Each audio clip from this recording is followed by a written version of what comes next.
are all lang for today's video. Lechon paksiw. Yum, yum, yum.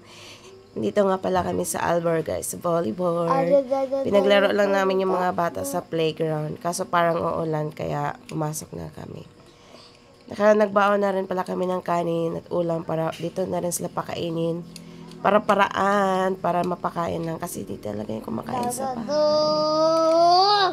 Guys, naman mag-speaking kami, chicken lang din naman. Kaya nagbaon na rin kami kasi may ulam naman sa bahay. Pasya lang saglit yung mga bata yan. Kaya kitara magsigiglaag niya itong mga anak sigil kabiling na. Nagreklamo po din tao ng gusto po tao niya mulaan. Maura to, dula lang kadali. Pagkahaman nagkaon, nanguli na dayon. Ang importante na nakalabas naman sila saglit.